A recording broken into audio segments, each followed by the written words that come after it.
Yeah, some news for us that you're extending your residency for Soul Nostalgic. Yes, we've extended it all the way through December. So Huh. we'll be posting all the tentative dates very soon. So Okay. people don't have to wait till, closer to the show to buy their tickets. If they want to book tickets for December, October, November, they'll be able to purchase well in advance. So Yeah. yeah, man, it's been going really well.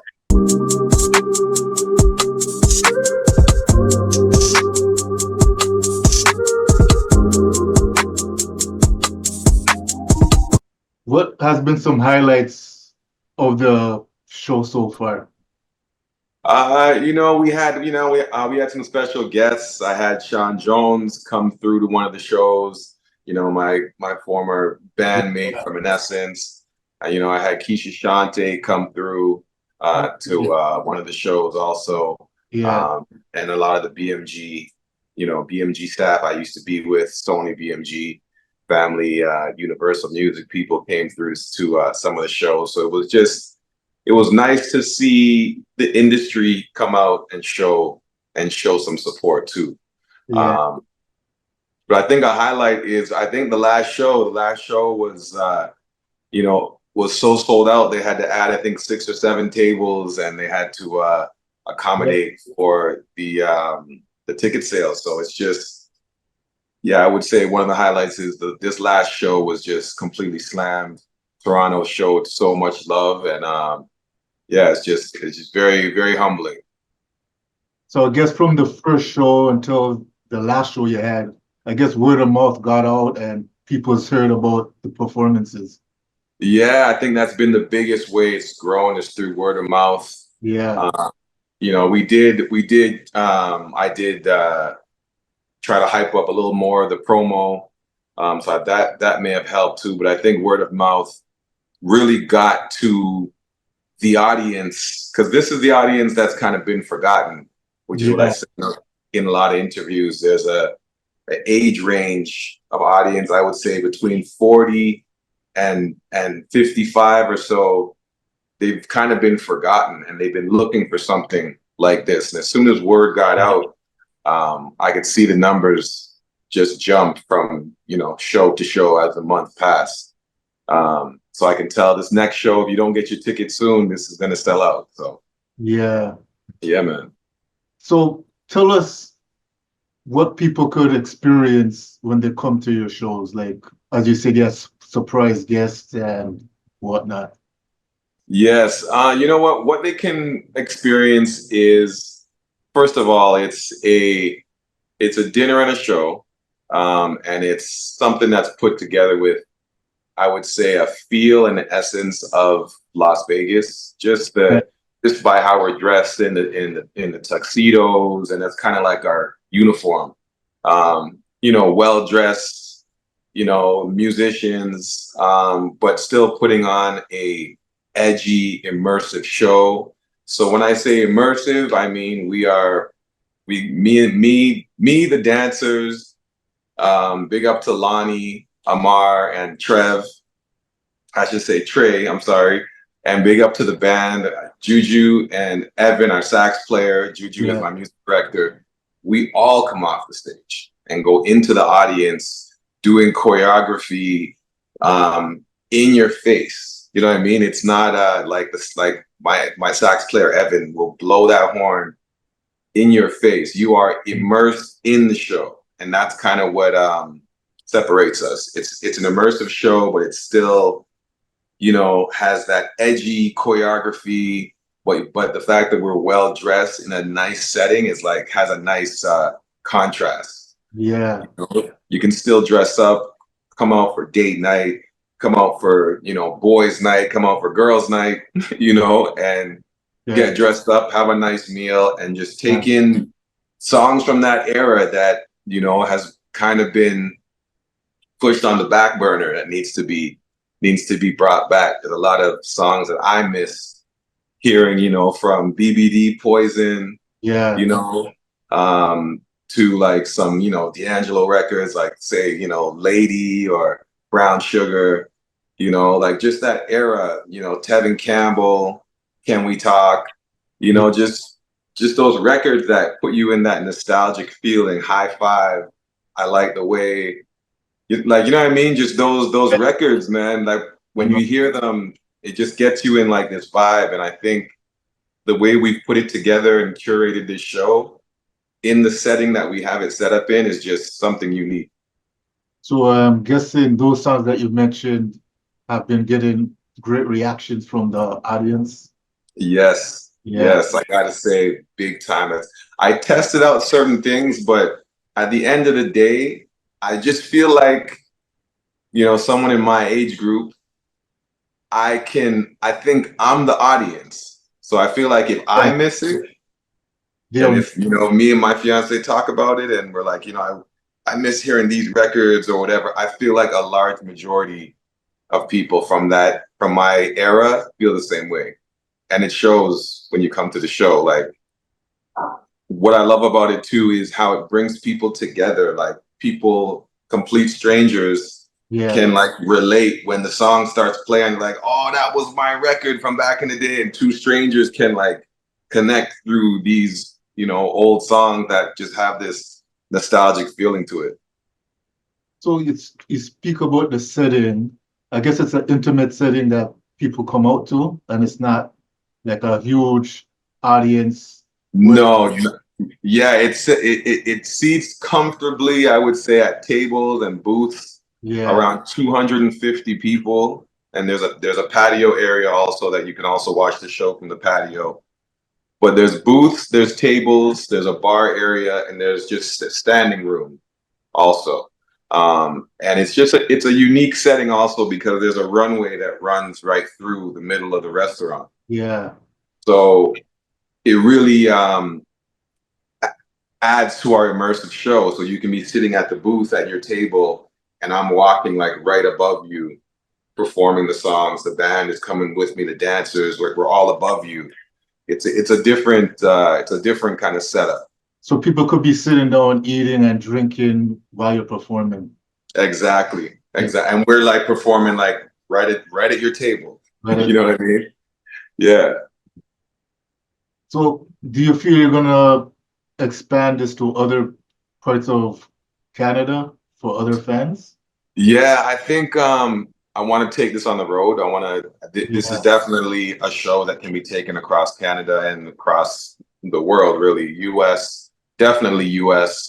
We have our sights on Las Vegas, as a first kind of, I want to conquer and get it into Las Vegas. You'd be surprised, there's nothing like our show in Las Vegas as yeah, like a residency. There's like Motown reviews, there's like there's a lot of Motown stuff, I should say. yeah. But as much as we do Motown also, we do a lot of Motown stuff, but we're not as centered around it. We're more like, I just miss those funky, cool records from back in the day that Or not a multi-gener. lot of people do, like Tony feels good, Yeah, like there's just records that are cool. I think that's why our show kind of stands alone and why it could work in Vegas is because there's nothing like it that has this, like, I would say, sophistication yeah. with it. I take that very Generation. seriously. Like, I think we have to look. I feel like I miss, when I see some of those old school posts of Las Vegas from back in the day, like with the Rat Pack, and Yeah, how they were always just so well dressed, but they were still cool. Like they were still edgy. yeah. It was like a different type of gentleman class with that edge. I think that I just missed it. I think it just works.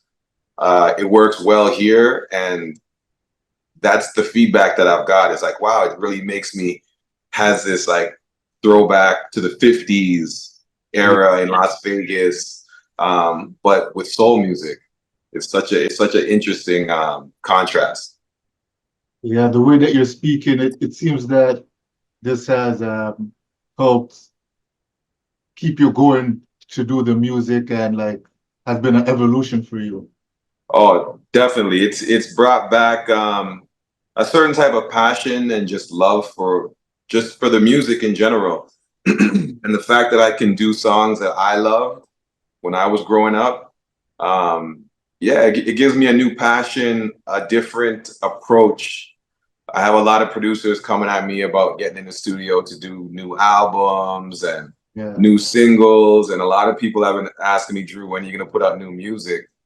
Um, I'm gonna put out new music when the music business model changes. You know what I mean? Like it's not set up for artists to make money. The music industry and streaming and all this bullshit is, it's just it's not with the artist in mind. So Yeah. that's another reason why we created Soul Nostalgic and just this residency is to just make other outlets, even for other artists. Like I want to bring in younger artists and bring them up. I want this to turn into a full, complete company and like a haven for new artists also, So I'm not just building this for me and for the band or whatever. I'm building it to make for this to live on 20, 30 years. They'll talk about, remember when Drew started Soul Nostalgic and he opened up an outlet for other artists? Yeah. Yeah. That's what's needed, man. It's just the music industry itself and putting out new music it's not set up for the artist to win. So we got to figure out different ways now. So when you say it's not set up for artists to win, you go into more detail because some people feel that it's easier now than before because more people could just upload their music, but it also creates a oversaturation. Well, that's what it is. There's music uh has lost its worth. It's like a stock that has dropped drastically because music is basically free. If there's an artist that you love, you can't even stream that artist enough for that artist to make money. Like one stream, I talk about this in so many different interviews. Yeah. But it's just the truth, and it's not right. It's like it took us back to the 1930s, where one stream is 0.00, don't quote me, 132 or something. Like it's a percentage of a cent is what I'm saying. Yeah. How, in what world can you imagine if you had a product, Yeah, because I hear you put these a crazy product on the shelf yeah, I hear these and crazy numbers like was that? I hear these crazy numbers like billions of streams, and I'm saying if they're making billions of streams, how much money they're supposed to be getting off of that? Well, put it this way. My brand new album that I dropped in 2021 is Yeah, already almost 3.5 million streams. yeah. That means nothing. Oh yeah. And that's not bad. But really, off of 1 million streams, the artist makes something like, if I'm not mistaken, so I think it's 2,500 or it's a ridiculously small amount, is what I'm saying. If Yeah, we made $1 a stream, we'd be good. yeah. Give us $1 a stream. Give us 50 cents a stream. But Yeah, you're giving us a percentage of a cent a stream? Who told you could cut a cent down? Come on, man. that's If that. that if that's not a complete disrespect to the artist, I don't know what is. Yeah, I see your point.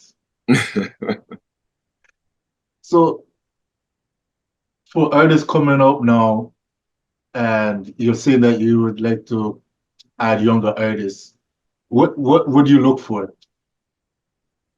Well, I mean, this for this show, I'm gonna be very picky when it comes to this show. This is like Yeah, I want it to live on as the authentic spot that you go to hear real soul R&B throwbacks done in an authentic way. Not like it's not like a covers show. It's not like we're not just a covers band. You know what I mean? Like I want to start bringing in artists and features like, say, Julie Black, and get her to do, you know, Mary J. Blige, I'm Going Down. Yeah, right? Right? You can see it. You can see it right away. No? That would work. Yeah. Right? But it would be Julie Black doing it as Julie Black, not trying to be Mary J. Blige. Yes. Right? You know what I'm saying? Like all these covers I do, even if I'm doing Usher, You Don't Have to Call the way I would do it. Yeah. But still in the essence of Usher, of course. So much respect, but it's not as much as me trying to be like him. I'm doing it like Drew, how my rendition of You Don't Have to Call, or my rendition of You Got It Bad. It makes sense now when you're seeing the feedback you're getting, because I think that's what people want to hear. Yeah. A karaoke version. They want to hear an artist do it on a high level. Yeah. You know, like my musicians, you know, shout out to Soul Nostalgic, man, like Juju, Daheem, John, Jason, Evan. You know, these guys are just at the top of their game when it comes to being musicians. A lot of them have toured with like Daniel Caesar, you know, like with major acts, Sean Desmond. These guys are at the top of their game, and to have them be in a group like this, a band like this, there's nothing we can't do, and it doesn't sound it sounds authentic. Like when we do Just Got Paid Friday Night by Johnny Kemp, and you hear the boom ding ding ding boom ding ding ding, like, bro, it's the real thing. It's not like it's like you're in it. Yeah. You know? It's just the show is just amazing. I'm so excited about it, as you can tell. And you got to come out and see it for yourself. Okay. Yeah, it sounds like you're a student of the music and history. Yeah, I love it. I love it. I love I can do this. So do you think that's integral in an artist's understanding performances to put over the music that they're doing, to understand where it came from? 100%. Yeah. I think because you know, I look back as far as, you know, the Temptations, I should say. You know, I look like at when Isley Brothers were back in the 50s, you know, like that helps me kind of understand what it is that I'm doing. If I'm just looking at, like, as much as I still love, you know, the Jodeci's, the Boyz II Men, but when you go further back and see where it originated from and how the whole thought process, how they were approaching it, it definitely helps for your live show today and what you can do because some people think you got to jump around the stage, you got to do extra choreography, or you got to do not, and we do, but there's a level of performance that is lacking today. And I think when you go back and you kind of see the old school groups and then you use that to approach, which is how we're approaching this show, it shows, the showmanship shows, you know, when we're doing New Edition, If It Isn't Love, you know, and we're tilting the mic stand all at the same angle and doing the, like, these little details separate the shows from then to today. Yeah, as you were speaking about that, I was thinking about the Jackson 5, how they came up and they had to go to different, it was like the Chitlin circuit. Yeah. And then I guess razor sharpens razor, because they would see the older acts and then it would make them want to perform at their level as well. Exactly. So I think exactly. as you're saying, a lack of that kind of perfection happens now, because I guess because social media is there and just doing music videos, and that live performance part is not as, it's dying. Yeah. It's not, you know, it's like I don't know. I think that's why I'm happy I can still do this too, to show like the younger generation. Like my daughter who's 19, my other daughter's 14. They love New Edition now. You know what I mean? Like, Yeah, and they see, well, what's that? my niece does too. Right? She And was, how old is she? she's going to be 18 in a few months. See, like it's timeless, and even they can see the difference. You Yeah. know, the kids can definitely see the difference, and I think stuff like this just keeps it alive, man. Like if I could put together a young little New Edition group right now, like 4 or 5, 13 to 14-year-old kids that can sing and dance. I might do that actually now that I say that. Now, as you said, as you brought up Mary J. Blige, I believe she's working with Wanyan's sons.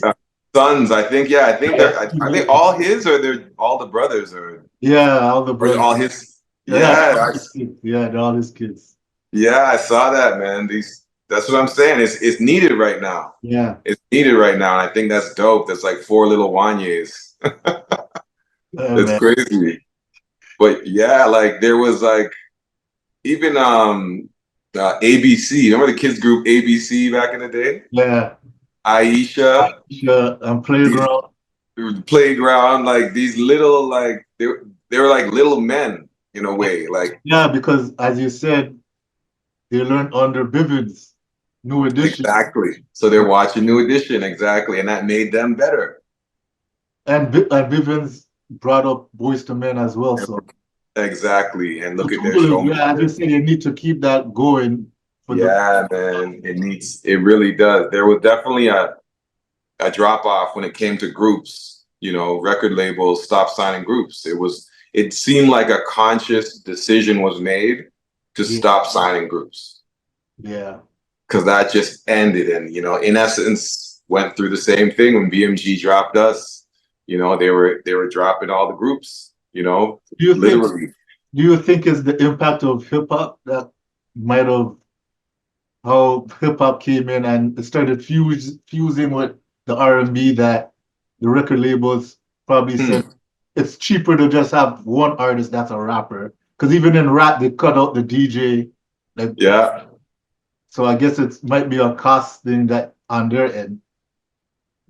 That's an interesting way to look at it. I was actually curious to know what I thought. Well, yes, I did think cost effective had something to do with it, because if there's Yeah, a group of you have one guy, that the budget is a lot smaller than having a budget to take care of a group of 4 or 5 guys. So I yeah, can see financially, but there's been so much success over the years with groups. Like, that is true too. so there's nothing like the camaraderie of, like, especially real groups that put themselves together. Yeah. When you see them on stage together doing the steps, and there's just nothing like that. I don't know what it is. If it's just, I'm not sure what it is. Like seeing New Edition on stage, just there's something about that all coming together, and there's not much stuff that can match that. And the beauty with New Edition is how they adapted to the different times. So Bobby Brown went and did his thing, Yeah, and BBD tapped into the hip crazy. hop. It's pretty dope what they did.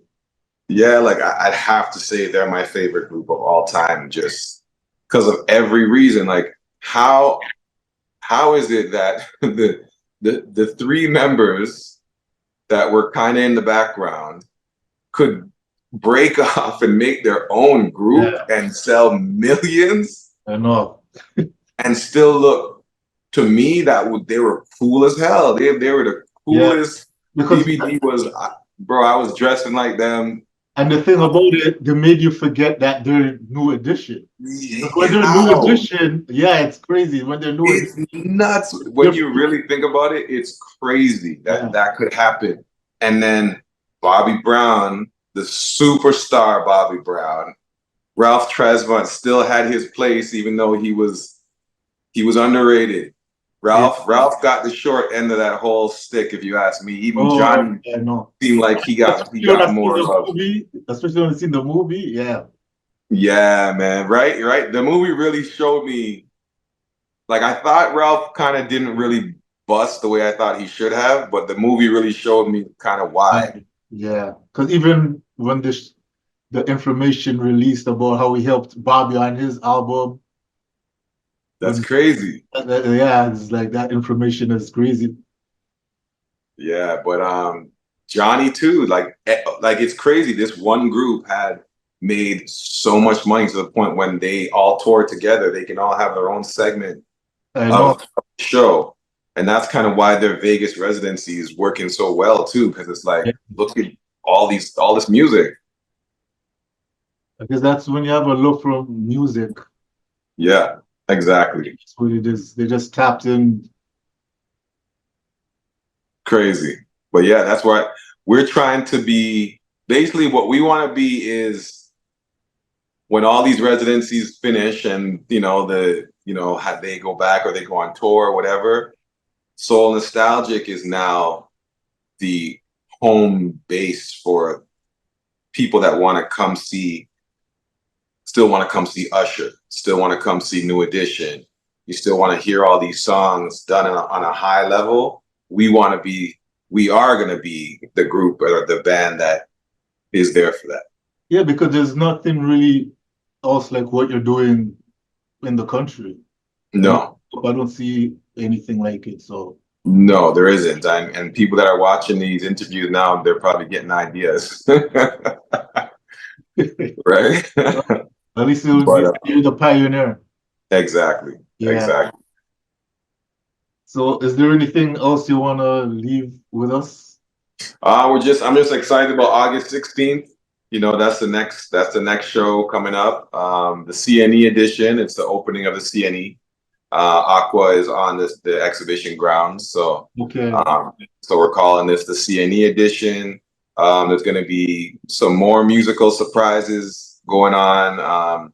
I'm still bringing you the funk, R&B, soul, coolest Vegas show in Toronto that you've ever seen. And it's just come out. I'm looking forward to it. Me and the band put together and curated another list of songs. Yeah. The dancers are coming out. It's going to be a full on production. So yeah, man, book your tickets. I'm not sure how many more we're going to do. I mean, we're definitely going through to December. I know that much. But Moses and Aqua Supper Club has been so gracious and so open, and just they saw my vision, which there's no other venues in the city really took something on like this in the way that Aqua Supper Club has done this. It's rare, Moses, shout out to Moses and his wife and his whole family. They're amazing people, by the way. And yeah, I'm just excited for the next show, brother. So have you come to one yet? You haven't come to one yet. Oh, I was just saying I gotta come to one. I've come to the CNE one. Come to the CNE edition, brother. August 16th. Get your tickets early. The early bird tickets are already sold out. The VIP tables are already sold out. But there's still booths and there's still tables and general admission. Okay. Yeah, I'm glad everything's gone well. I remember when you were promoting it before the show. Yeah. That you're continuing it. All the best with your success, man. Yes, thank you, brother. And if you want tickets, go to soulnostalgic.com. So that's the official website. That's the official website, soulnostalgic.com. Okay. You can get your tickets there. It's the full website. You can write reviews and you can see from older shows and stuff. So yes, sir. All right. Till next time, man. Yes, blessed. Thank you, man.